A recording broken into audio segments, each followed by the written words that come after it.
of the reasons that we're here together doing what we do. He is the president of the National Newspaper Publishers Association. My brother, the Reverend Dr. Benjamin F. Chavis. Ben, good morning, man. How are you, buddy? Good morning, Mark. Good morning to all the listeners. Make it plain, and I'm pleased to be back with you on behalf of the National Newspaper Publishers Association. And of course, also going to join us is Amelia Ward, who's the dynamic publisher of the San Francisco Sun Reporter in San Francisco, as well as she's the chairman of our NNPA Foundation. Well, you went on ahead and took care of my assignment to you next, Doctor, to introduce our guest. There she is, Amelia Ashley Ward of the San Francisco Sun. Amelia, God bless you. Good morning. How are you? Good morning. How are you? I'm just fine. Are you in San Francisco right now? I'm in San Francisco, and it's early in San Francisco. That's why I was asking. Bless your heart. Ben made you get up this early in the morning? She's a freedom fighter. Anything for Ben, anything for the struggle. That's right. She's a freedom fighter. Well, that's wonderful. Tell us a little about the San Francisco Sun, and because the other thing that's important about it, this is Black history. Many of the Black papers started some time ago, folks, and continue to exist. Sister Ward, tell us a bit about the history of the San Francisco Sun, if you would. Well, the Sun Reporter will celebrate its 75th anniversary next May. So Wow. We've been in the struggle for a long time now. One of the dynamic leaders in San Francisco, Dr. Carlton Goodlett, was the publisher of the paper. Dr. Goodlett was a 3-time elected president of the NNPA. He was the first publisher to get the Black press into the White House. Wow. Dr. Goodlett was a medical doctor and also a child psychologist. So he was doctor. So he was looked at as being one of the greatest African American leaders here in San Francisco. He entertained W.B. Du Bois, Paul Robeson at a time when people didn't think it was so popular, and brought him here to San Francisco. So the paper has been a great advocate for the community, including fighting for the rights of African American students and picketing, boycotting along with the students at San Francisco State, Right. And things like that. So we have been doing it for 75 years. All right. Well, that's Mark, yes. Amelia is not, she ain't gonna tell you about her, but she was a mentee of Dr. Carlton Goodlett. So if the spirit of Dr. Carlton Goodlett is alive in America today, it's through Amelia Ashley Ward. She's doing great work. And one of the things we want to talk about, Mark, we want to do everything we can to make sure that Sister London Breed, the young sister who's going to hopefully be the next mayor of San Francisco, the first Black woman to be a mayor of the San Francisco big city on the West Coast. Oh, I didn't know that. What's her name again? Her name is London Nicole Breed. She's 43 years old. Wow. She was born and raised in San Francisco in public housing. She's seen some of the worst of things happen in her community. She went on to prepare herself.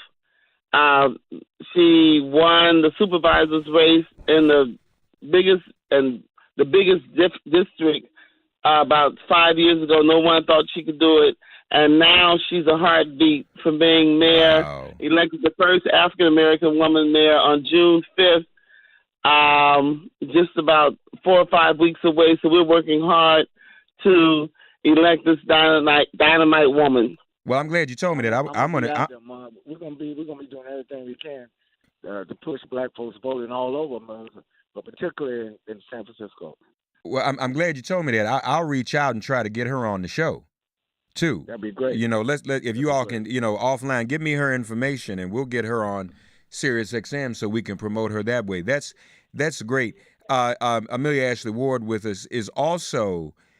She's not only with the San Francisco Sun Reporter. She is the chair of the NNPA Foundation. Now, is there a difference between the NNPA Foundation and the NNPA. What's the Yeah, it's just a foundation? tax difference. The NNPA is a 501c6. The NNPA Foundation is a 501c3. Gotcha. But Mayor, you can tell them about what the foundation does.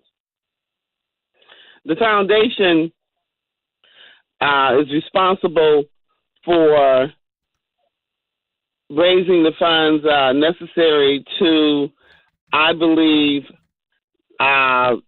promote the continuation of the black press by engaging African American journalists, the young journalists, to come aboard and be a part of our continuing struggle. So we're out raising awareness and raising funds to do this, awarding scholarships to qualified African American students in the colleges all across the country, primarily, I believe, the HBCUs. We're also charged with keeping our brand alive and doing programs to promote the black press. Yeah. I'm going to say something, y'all. And Ben, forgive me. This is me talking. This is not Amelia and Ben Go ahead. saying this, and y'all don't have to comment because I don't want y'all to get in no trouble. But I'm getting more and more a little weary of people who look like us, be they black or just any other people of color, or people in historically oppressed minority groups, running to the white press and not coming to us to tell their stories.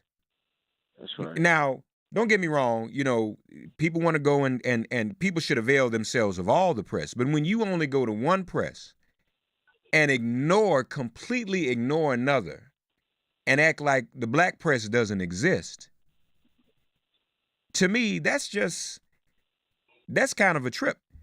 Now again, y'all don't have to say anything about that. That's just me. That's all I'm gonna say about that. You're right. No, we can talk about it more. I mean, it's symptomatic of how deep oppression, how deep injustice, how deep inequality.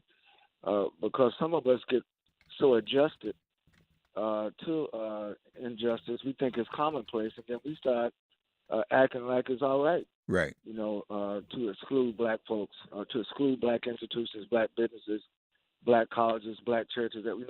It's interesting that at a time of the browning of America, it's like black people are getting more and more excluded rather than included. But the black press is going to stay alive. This is our 191st year, Mark, of the black press in America. Yeah. No, and that's a beautiful thing. Ben, I know you also wanted to talk about in the moments remaining. Next week is going to be historic because there's going to be the unveiling of the lynching museum down in Montgomery. You all are covering that, I presume. Well, yeah, we have a film crew in Montgomery already prior to the opening of the National Lynching Museum. And I have to remind all of our listeners, black people were lynched just for crying out for freedom. Black people were lynched for trying to vote. Black people were lynched just breathing black. We was talking about racial profiling, driving black, walking black, but just breathing black would have gotten you lynched back in this country decades ago. We need to have a reminder of that. So yeah, the NNPA is going to be on top of the opening of the new National Lynching Museum in Montgomery, Alabama. And I'm glad to hear that too. I unfortunately won't make it to Montgomery, but in terms of your press on the ground covering it, please be sure to put us in touch so some of them can report here. We'll get you live feed that morning of the opening. Oh, really? Montgomery. Oh no, that'd be great. And then that way we can share that with our listeners, because this is very, very important. I know we're going to be talking with Brian Stevenson, who's the head of the Equal Justice Institute that is really working hard on the museum. We're also going to talk with a descendant of Fred Croft, who survived a lynching. Vanessa Croft is going to join us at 10 o'clock Eastern, folks. We're going to stream that. We won't be on the radio. We're going to stream it and then play it on the radio Monday. But we're going to Facebook, Twitter, and YouTube. And you can hear Dr. Chavis now, Facebook, Twitter, and YouTube, make it plain. Absolutely. And this program this morning, Mark, you sent us the link. We're gonna put it on all of our websites. We have 220 African American-owned newspapers across America. We reach more than 20 million people a week in print, and now that we have our NNPA digital network, we reach millions of brothers and sisters 24/7.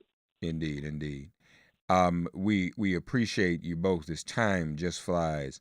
Amelia, we friends now. Anybody gets up this early in the morning to spend some time with me on the West Coast, and you talking about how your mentor used to host everybody in San Francisco. I like planes. I like San Francisco. If you want to bring me out there, me and Ben, we can do all of that. So we love you, Sister Amelia. I know this won't be the last time we talk because we're doing this regularly. We're going to highlight the black press and highlight the work that you all are doing. God bless you, dear sister. Dr. Chavis, as always, bless you, my brother. We had a tremendous time in Memphis, mournful, but yet motivated. Right. Reaffirmation that the struggle continues. Yes. Thank you. It certainly does. BlackPressUSA.com. Does the Sun Reporter have a website, Amelia Ashley Ward? Yes, we do. www.sunreporter.com. All right. Sunreporter.com, folks. Check out their website. Love you both, okay? Love you, Mark. Keep up the good work. All right, man. And we'll talk a little later, okay? All right. God bless you. All right, God bless you too. Folks, perform an act of kindness on behalf of an elder and young person. Respect, honor, and protect all of the women. Write a letter to a sister brother who just so happens to find her himself incarcerated. Offer libations to the ancestors upon whose sturdy shoulders we all now stand and whose eternal vigilance we humbly aim to emulate. And above all, give thanks to the God of your understanding by whatever name we call her and him. All God asks of us that we give each other love. For all of us, we give you all the love. Have a great weekend. It has been made plain.